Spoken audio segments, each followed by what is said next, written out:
Hey everybody, welcome to Life at Sunny Lee with Kathy Jarvis. And this past week has been one of those weeks where you really hate to see it end, but you look forward to what's coming next. And this has been a great week. It really has. A week before Memorial Day, two of our sons came down, the oldest one and the middle one.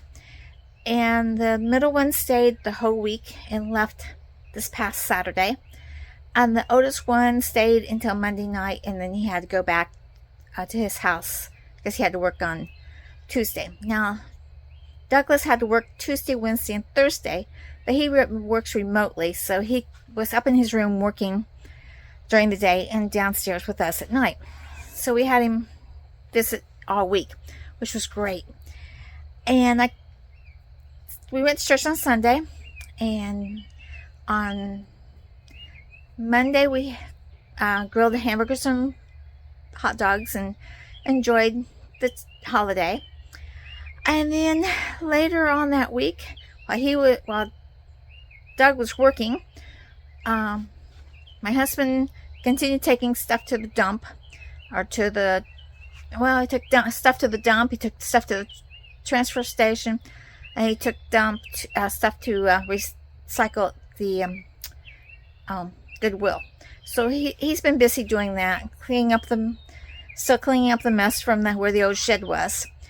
And I, on the other hand, was quite busy with the animals. I got the cats out into the catacomb most of the time, and I spent a whole day in the greenhouses.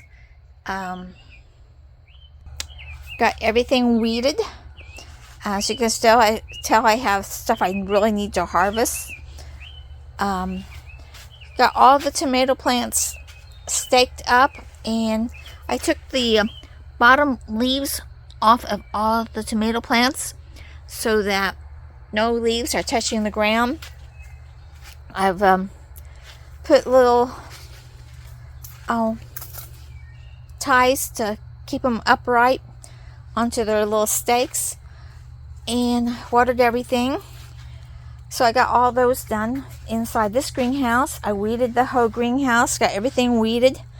As you can tell, a lot of stuff needs to be harvested. The lettuce needs to be harvested. Turnips over there, beets need to be harvested. The little herb garden I've got in here is sprouting. It's doing really well. I've got one here, and I got one over here. And I'm trying with a pepper plant on top just to see how it will do. These pepper plants, I did the same thing. I took any leaf that was touching the ground, I took off. And as you see, I have little baby, there we go, little baby peppers. So they're coming along really, really well.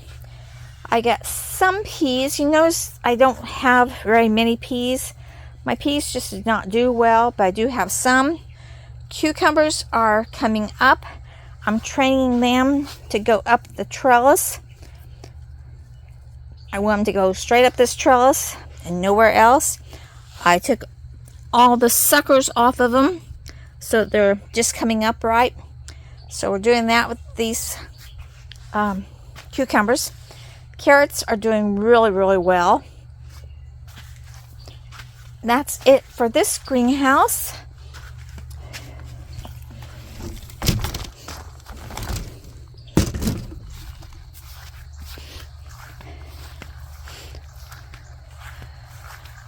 Okay, this is the little herb greenhouse. As you can tell, the catnip is doing well. The borage is going well. I have another tomato over here that's hooked to a trellis line. That's a yellow pear tomato. I have my excess tomatoes over here. These are backup ones, or ones I can, if anybody needs extra tomatoes, I got some.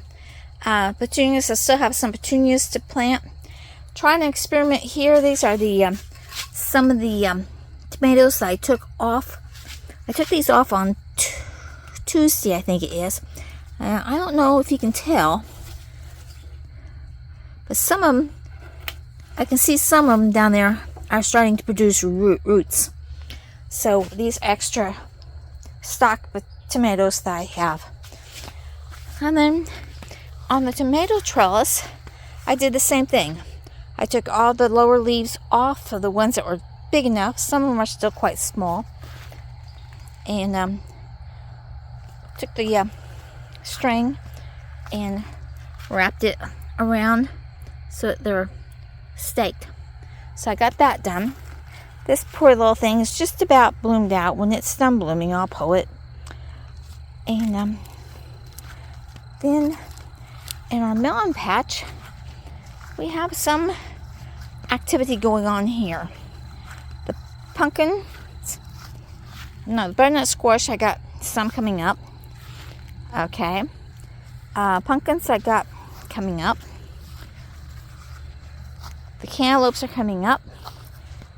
And the watermelon are coming up.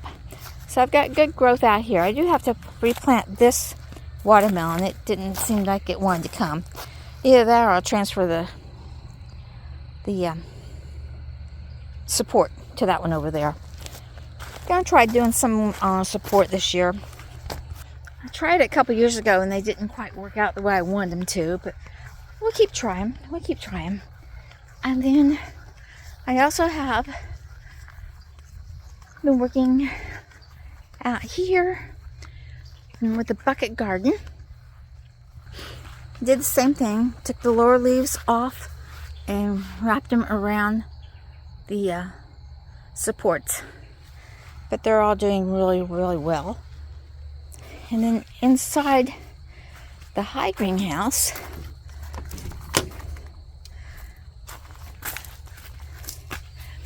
the beans have really taken off. The corn has a problem. See these little holes? I'm not for sure what's making them, but whatever's making them is eating the corn. So I'm gonna have to get out here with some. I've got the Sonic Mow deterrent in here, as you can hear. So I don't think they're mows because I don't see any evidence of them anywhere else. So I got tomatoes here. My mint's up here. It needs to be watered. Basil, lemon balm, all looking good. Pepper. These are my hot peppers. They're doing okay. These are the 42-day tomatoes. They're doing great. I did the same thing with them. I took the bottom leaves off, so they're just got the top leaves, and they're doing really, really, really well. I got some over here. Got more green beans here. Cucumbers are here. Again, I'm training them to go up the trellis. Got more lettuce here that I need to be harvesting, and then more tomatoes. As you see, I got some little green ones started. These are my 42-day ones. Kind of in between a cherry and a regular size. And then over there are my brandy ones, and I did the same thing with them. Took the bottom leaves off and staked them up. And then this one is a parsnip that I'm leaving go to seed. So that is what's going on inside the greenhouses. So out in the main garden, not much is going on. It's just kind of taking its little sweet time growing.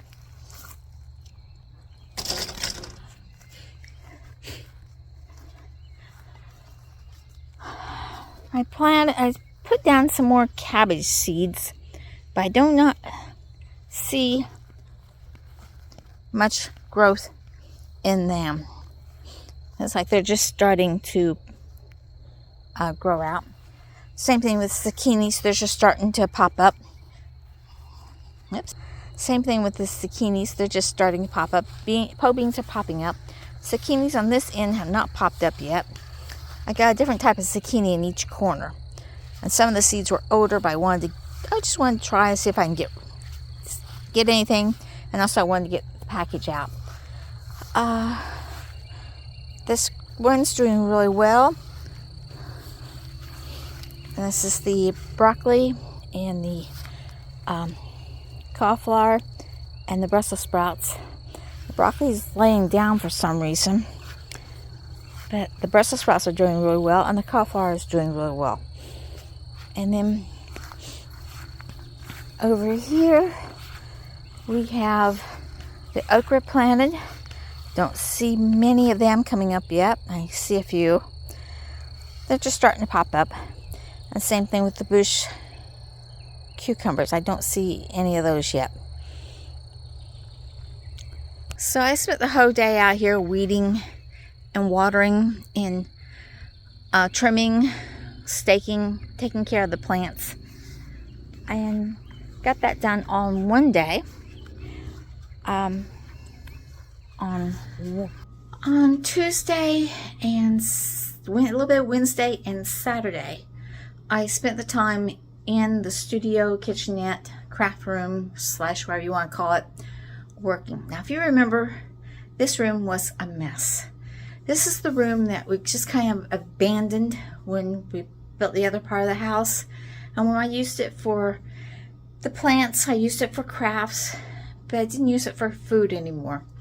And with our youngest son working on getting back home for a while, we figured he would like to have this little studio apartment as a place to get settled back down into the area, and before he can find a place of his own or whatever. So, or if he decides that, or he can just stay over here. I don't care. Anyway, we're turning it back into a studio apartment. But I am still going to have my craft room in here and my laundry room in here. So it's kind of going to be a shared area. And he knows this already. So it's nothing new. But I had to clean it. And if you remember what it looked like before, this is what it looks like now. There is a big, big difference. He's got silverware, but he's got cookware. He's got more cookware down here and towels. He's got cookware up there. He's got all these areas over here are for him to put wherever he wants, food, books, whatever he wants to put in there, cookbooks, whatever. And then underneath the sink is sink stuff, that you need for dishes and stuff. Over here is still my craft area. But it's all clean. Everything. Those are dishes that I'm going to donate and stuff, but I have to clean them first. And they've been washed, they're drying. The table has been cleaned off. I still have a little bit to do on this end of the kitchen. This old freezer we're going to have to get rid of. I have been tracking it with the inside thermometer on my phone. And a freezer is supposed to get down to 0 and stay at 0. This thing's lucky if it gets down to 2 degrees. And from everything I read, it's not safe for long-term storage of food at that temperature. So this one's going to have to go. And if it does, we'll probably just move that table back over to here because we now have the big freezer downstairs. So we don't really need 2 freezers. This area I still have to work on. This is my sewing area. That top bin is pretty much empty. It's just got a few things in the top drawer. And over there in the corner is donation stuff. But I need to clean this area up yet. And this area. And I like to make my own detergent. So I have all the stuff up there to make it. I just haven't had time to do it. So that is the next major project, is to put all those ingredients together to make my own detergent. But this has been a really work in progress, and I'm really quite pleased with the way it looks now. And I don't feel bad about having him come over and using this area and living in this area. The way it was before, I didn't even want to come in here myself, thus long have someone actually live over here. So that is what we've been doing in this area. And there's one more day I haven't talked about yet, and that is Wednesday. Wednesday we had to go to the state building and up at the state capitol because they had made a couple mistakes and we had to have them cleared up. And to do that, the only way you could do that was go in person. So my husband used to work in that building, and he used to tell me about the tunnels right underneath Indianapolis all the time. And we went, and after we took care of the financial business, which was a breeze to take care of, so polite, so quick. I was really amazed at how efficient it was. And we got that taken care of real quickly, and then we spent the rest of the afternoon exploring the tunnels. Where in the world am I at now? And it was quite an adventure. I found a store down there and everything. I mean, I was like, wow. And we also went and visited Chris while we were up there. And one of the major things was, for me at least, is that on the way up, I have been researching dogs for a long time. If anybody's been following this channel, you realize that we lost my heart dog back in December. So it's been 6 months. And I've been on the boat as to what I wanted another dog or did not want another dog. And finally, after that one incident with the lady trying to come into our house unwelcomed, I decided, yeah, I really wanted a dog. So then I started the questioning in my mind, what kind of dog? I've had all kinds of dogs in my life. I've had collies. My parents raised collies, and we had beagle hounds. We tried raising collies when we first got married. Unfortunately, we had a string of bad luck with them.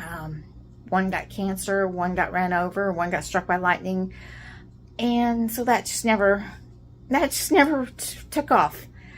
And I love collies. I love them to death, but the problem is that you have to brush them all the time. And I didn't know if I wanted that responsibility. I've got 3 long-haired cats that mat up like crazy that I have to brush. So I'm thinking, do I want to add a collie that also usually mats? Because I remember having to cut mats out of the dogs when I was a kid. You know, behind their ears especially. And they just did not like having their ears messed with at all. So I'm thinking, okay, I love collies. So I priced collies. I followed some collies around for a while, trying to decide if I wanted them. And we had a Dalmatian, beautiful dog, wonderful dog. The only problem with the Dalmatian was it wanted to run away all the time. And I think it's because it was a stray in the first place. And I know the animal loved us, loved me especially, because when a dog came out of the woods and attacked me, that Dalmatian attacked that dog and held it down until I got into the house. Yeah. So, but I think it missed its original family, and I think it kept looking for him, because the only way we could, keep it outside was to be with it or have it on a lead or tie it out. And he was not a house dog. I was so embarrassed every time I took that dog to the vet, because the first thing he did was hike up his leg.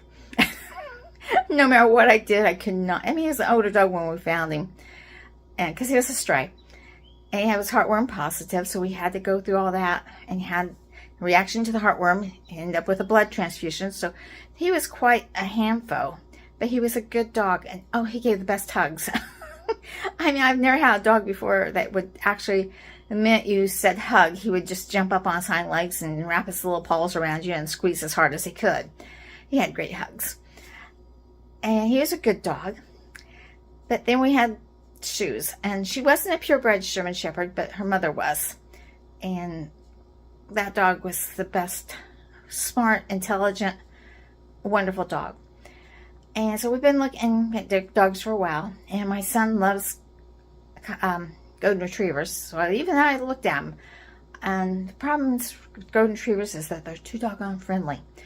And I wanted something that would make people, when they drove up and when they came to the door, I wanted them to go, is this dog okay or not? I wanted a dog for protection, in other words. And golden retrievers they're the kind of dog that goes, hi, how you doing? Give me a treat and I'll be your friend. I want something that's going to say, Mom, is he friendly or not? Yeah, wanted that type of dog. And I researched German Shepherds, and I found that there's all kinds of German Shepherds. There's the Eastern line, there's the working line, West working line, all kinds. all colors. You can get tan and black stock coat.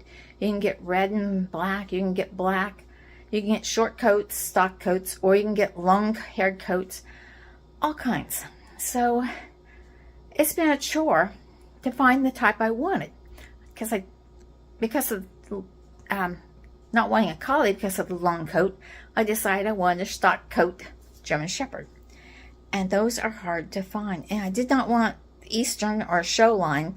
The show line, a lot of them have those slopey type backs, and they some of them actually walk like a frog. That's the way I think of it. I love frogs, but I don't want my dog walking like one. So I wanted one that was a working dog that has a level back across the back. I don't want a slope. So it took a while to find it. And as we were going up to Indianapolis, I was on my phone checking different things out. And I've been looking at this one breeder for a while. And they had one on sale. The last litter. So I texted and asked him if he still had it.